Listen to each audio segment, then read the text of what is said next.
Alright, Tim, I figured I'd give you a nice little title here, because anytime I say something to you or about you or characterize you, then you turn that around and you use the exact words and say it about me. So I figured if I could hear you say Jason King is ding dong, that would just make my day.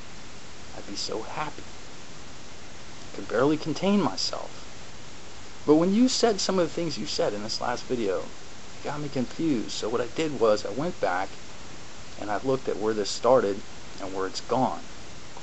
And so I went ahead and I made a playlist of these videos, because I think that while boring people, anyone who's really got any questions about who's actually misdirecting here can have those questions answered unambiguously by watching the videos in series. Because I wasn't tripping when my recollection of where this is started and where it's gone is totally different from yours, Tim. It's just totally different. My recollection of how this, debate, if you want to call it that, has gotten off topic, because really the topic was singular and it concerned the state of affairs in the world that we observe, which is such, and this posit of an all-powerful, all-loving Christian God who is a father, a perfect father, and how those two, thesis and observation, were incompatible and hence problematic to the Christian worldview. That was my critique in the Bible video. When you made your response, and you admitted this in your response, so anyone that watches your response can see you admit this, that these are all like little off the wall points. Like, well, in another video you said this, Jason, well, how does this compute with this and this and this and this, and you were just going off all these tangents, some of them seemingly connected, like what makes for a good or an unfit earthly parent. I mean, that's an analogy that you need to dispense with a lot of your vocabulary when you're examining in relation to God, which is what this question is really about. You see, God is not constrained by being finite. To your definition, God is infinite and all-loving, all-good, and all-powerful, etc. So to start talking about, human parents have to work 16-hour days, irrelevant. They have to work a 16-hour day because they're not all-powerful. You get what I'm saying?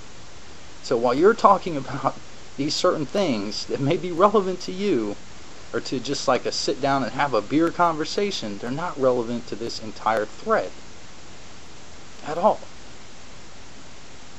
I addressed your points at the beginning and said that they were meandering and obfuscating points, but I addressed them nonetheless. You didn't feel like I addressed it to your satisfaction, that no, I would not take my injured, sick, or otherwise hurting child to a faith healer, or have somebody come pray over her, or even turn to God, to use your words, turn to God in a moment of desperation. You see, the thing is, Tim, been there, done that. My mother died of a stroke 7 years ago. We had to take care of her. Me and my wife moved back home to take care of my mother for the last 2 years of her life after she had her debilitating stroke. Never once took her to church. Now, see, if she'd asked me to go to church, I'd have taken her. She never asked me. I never invited any fucking witch doctors over, or anything like that, from any religion. Get what I'm saying? So I've been there, done that. No, to answer your question. But it was a meaningless question. It had nothing to do with the real issue of debate here. Which, even considering the fact that the first video in this series, the one which you responded to, was a video to someone else. It has nothing to do with me playing adversary. It just happens to be that if I'm arguing against somebody else, doesn't mean I'm arguing against you. Doesn't mean I'm putting those words in your mouth.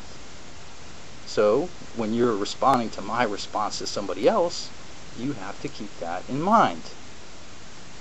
So when you say, I'm pegging you in a corner about your beliefs on the Bible, I'm not. The first video wasn't for you. The second video was. And you totally ignored the points in that one. Because that video was titled Jason 1 verse 1 for a reason. If you got far enough in the video, which I don't even know if you did, because you didn't respond to anything past the 3-minute mark. Jason 1 verse 1 is that God is the author and father of confusion. Now where do I get that verse 1, 1 verse 1 from? Where do I get that? I get that from observation. Because all I see around the world is a bunch of confusion when it comes to people of faith. Even people of a singular faith, like Christianity, they can't agree on anything. And see, to you that might not be problematic, but to me it is utterly problematic. And so if that's where the discussion is, since we're talking about God being a parent, that's the actual discussion, then you have to address that. You have to address all my dilemmas. Dilemma of the just war, for example. You have to address that. You have to address the dilemma of faith healings, for example, versus people that are just trying to steal a buck. You have to address all that. All the Holy Spirit dilemmas that I gave you, and you didn't. You didn't address not a one of them. And see, that's the central issue of this discussion. Not whether or not I would, take my mother to church, was she dying, or my daughter, or anything like that. Totally irrelevant to the main actual discussion. So who's obfuscating? Then you wanted to put me on the fucking couch. I can't believe it. I believe what I believe out of fear. I believe the world is adversarial because I'm scared of the world.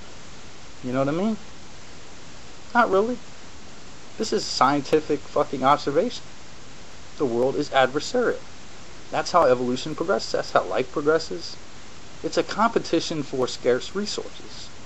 So it makes the world go round. I didn't fucking invent it. I just accept its reality. That was the, entire subtext of that video. Was that my worldview is not on equal epistemological footing with yours. Even if you don't take the Bible as being inspired, that's really beside the point. It's not like both of our, theses are on equal footing as far as what can be observed about the world. They're just not. You know what I mean? The lion does not lie down with the lamb. That just doesn't happen. That goes counter to nature. So you see, it's like it's automatically out of the base. You have a handicap in this. At any point that I bring up that's relevant to the first point must be addressed. If I don't choose to or get to in a 10-minute video answer all your silly points that have nothing to do with the main point, it's not that I'm ducking, it's not that I'm afraid of anything, it's just that it's not relevant to the main discussion, which again is whether or not God is a good parent based on what is claimed about God and what is observed in reality. That's the discussion, Tim. That's where we need to be in the conversation.